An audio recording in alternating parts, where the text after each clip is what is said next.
ईश्वर की कोई वालदेन नहीं है, कोई रब नहीं है। ईश्वर के कोई वालिद नहीं है, कोई वालदा नहीं है, ईश्वर के ऊपर कोई नहीं है। लिखा है श्वेताश्वेतारोपनिषद में अध्याय नंबर 4 श्लोका नंबर 19 में, न तस्य प्रतिमा अस्ति, उस ईश्वर की कोई प्रतिमा नहीं है। प्रतिमा एक संस्कृत लफ्ज है जिसके मानी है अक्स।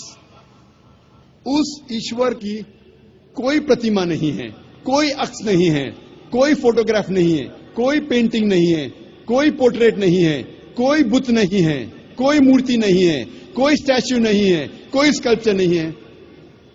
लिखा है न तस्य प्रतिमा अस्ति, उस ईश्वर की कोई प्रतिमा नहीं, कोई अक्स नहीं, कोई फोटोग्राफ नहीं, कोई पेंटिंग नहीं, कोई पोर्ट्रेट नहीं, कोई मूर्ति नहीं, कोई बुत नहीं, कोई स्टैच्यू नहीं, कोई स्कल्पचर नहीं। और हिंदू मजहब में सबसे ज्यादा पढ़ी जाने वाली किताब है भगवत गीता। भगवत गीता में लिखा है अध्याय 7 श्लोक नंबर 20 में, all those whose intelligence has been stolen by material desires, they worship demigods। मतलब जिसकी अकल दुनियावी चीजों के पीछे भागती है वो लोग खुदा के अलावा दूसरे किसी चीज की इबादत करते हैं। जब हम तफसीर पढ़ते हैं, कई भगवत गीता की तफसीर में लिखा है कि जो लोग की बुद्धि, जो लोग की अकल पैसे के पीछे भागती है या दुनियावी चीजों के पीछे भागती है, वो बुत परस्ती करते हैं, खुदा के अलावा दूसरी चीज की इबादत करते हैं।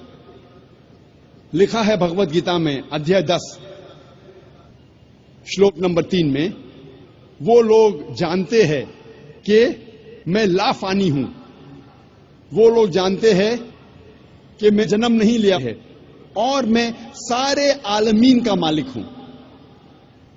हिंदू मजहब में सबसे ऊंची किताब है वेद।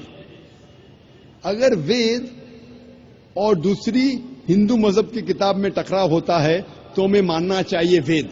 वेद हिंदू मजहब की सबसे ऊंची किताब है। जब हम वेद पढ़ते हैं, इसमें लिखा है यजुर्वेद में अध्याय नंबर 32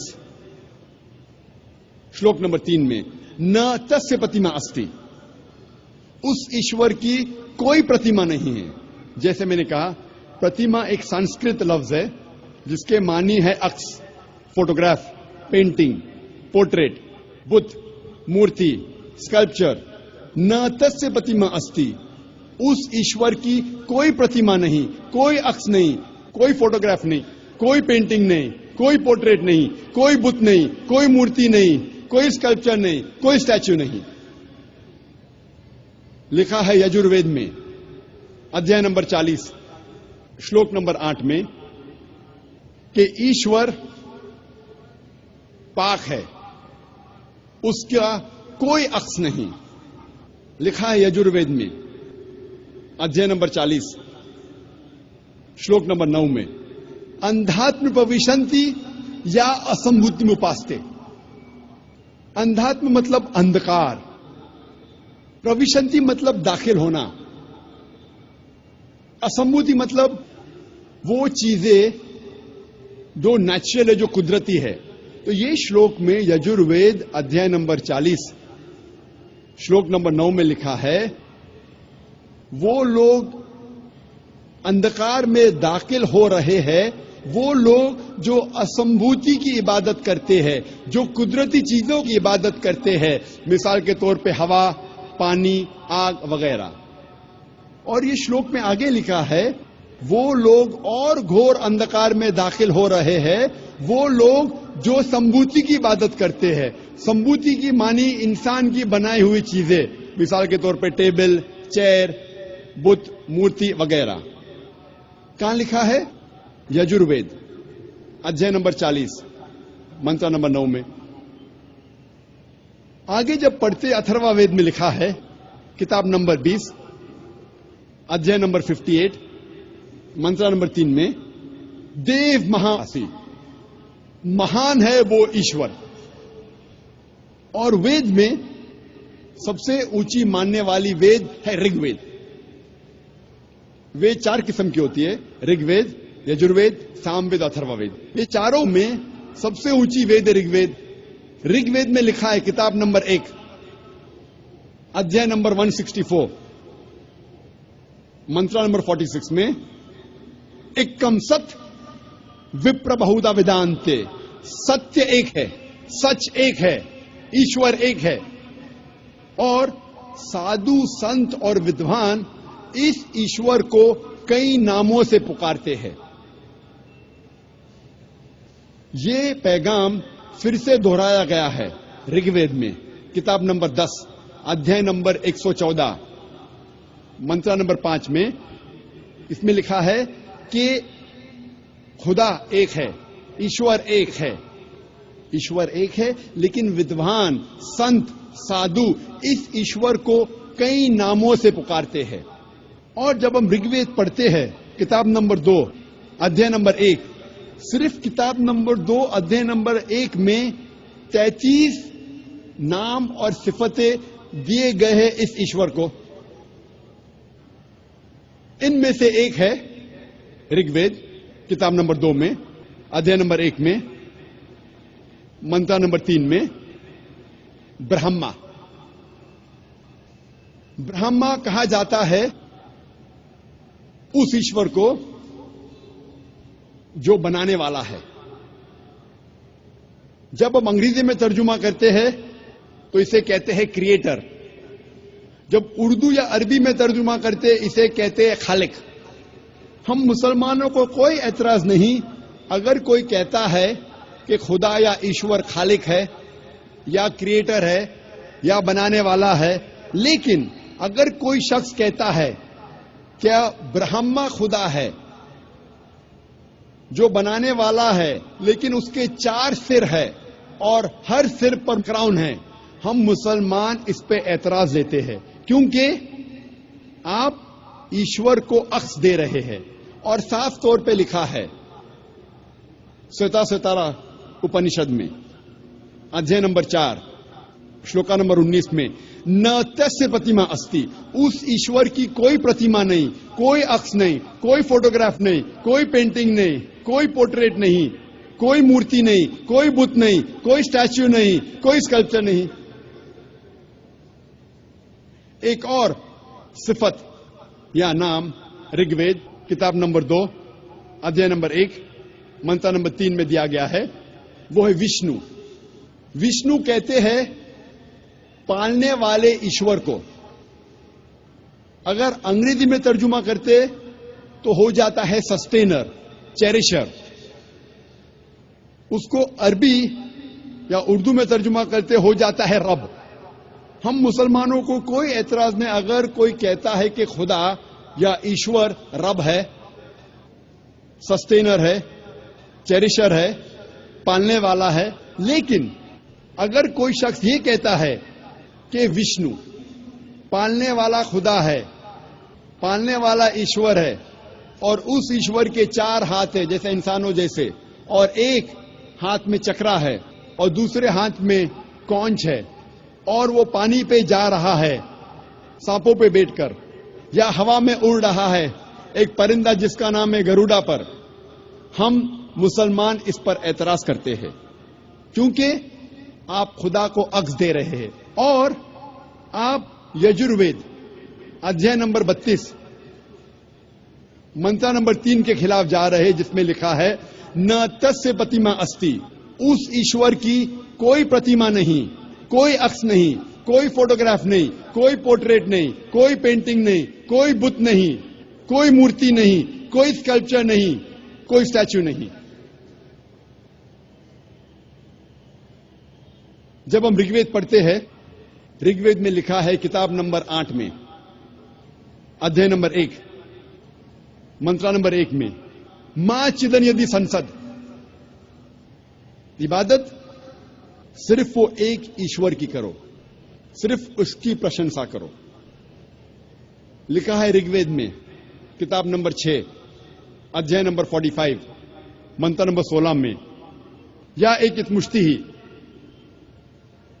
प्रशंसा सिर्फ वो एक खुदा की करो, सिर्फ उसकी इबादत करो।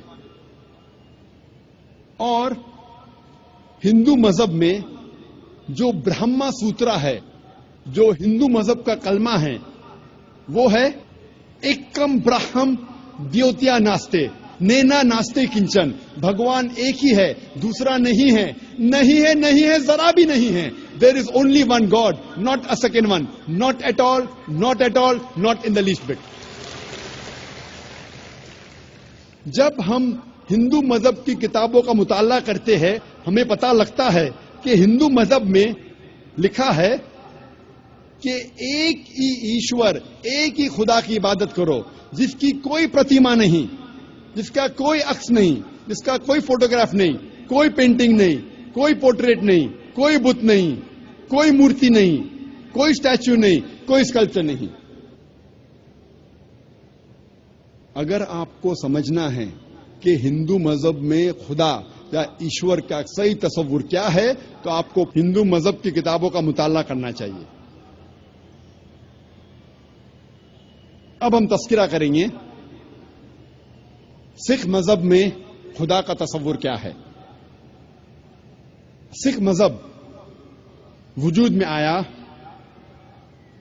15वीं सदी के आखिरी में, और इसके बानी थे गुरु नानक साहिब। और ये शुरू हुआ एक ऐसे इलाके में जो 5 नदियों का इलाका था और कहा जाता था पंजाब, जो मौजूद है पाकिस्तान और नॉर्थ वेस्ट इंडिया में। और गुरु नानक साहब जो इसके बानी हैं, वो पैदा हुए थे हिंदू धर्म में, और उनका कास्ट था क्षत्रिय कास्ट, जिसे कहते हैं वॉरियर कास्ट। और गुरु नानक काफी मुतासिर थे मुसलमानों से। ये सिख मजहब तादाद में दुनिया में 6 नंबर पे आता है, और कई विद्वान कहते हैं कि ये सिखिज्म, सिख मजहब एक हिंदू मजहब की शाख है। और सिखिज्म, सिख मजहब आता है लफ्ज शिष्या से, जिसके मानी है स्टूडेंट, फॉलोअर, डिसाइपल, जिसके मानी है तालिब, जिसके मानी है मानने वाला। और ये सिख मजहब 10 गुरुओं का मजहब है। सबसे पहले गुरु जो बानी है गुरु नानक साहब, और 10वें गुरु है गुरु गोबिंद साहब। और इस मजहब की किताब को कहते हैं आदि ग्रंथ या गुरु ग्रंथ साहिब। सिख मजहब 5 क की बुनियाद पे है। सबसे पहला क है केश, अनकट हेयर, बाल नहीं काटना चाहिए। दूसरा क है कंगा, यानी कंगी, जिससे बाल साफ किया जा सकता है। तीसरा क है कड़ा, मेटल ब्रेसलेट, मेटल का कड़ा। चौथा का है किरपान, डैगर, चाकू, जो अपनी हिफाजत की रखना चाहिए। और 5वां क है कचा, जिसे कहते हैं लॉन्ग अंडरड्रॉ। ये 5 क हर सिख को इसका पालन करना चाहिए। और अगर आप कोई सिख से पूछेंगे कि आपके मजहब में खुदा का तस्वुर क्या है, तो सबसे बेहतरीन जवाब अगर कोई सिख दे सकेगा वो है उसकी मजहब की किताब गुरु ग्रंथ साहिब के पहले वॉल्यूम, पहला अध्याय, पहला मंत्र, जिसे कहते हैं Japu ji. First volume of Guru Granth Sahib, first chapter, first verse called as Japu ji, जिसमें लिखा है कि खुदा एक है और उसे कहा जाता है सच्चा, महान, जो कभी भी नहीं घबराता और उसे कोई चाहत नहीं। वो लाफानी है, वो पैदा नहीं हुआ है, ना किसी को जन्म देता है। वो दयालु है। सिख मजहब में बुत परस्ती हराम है।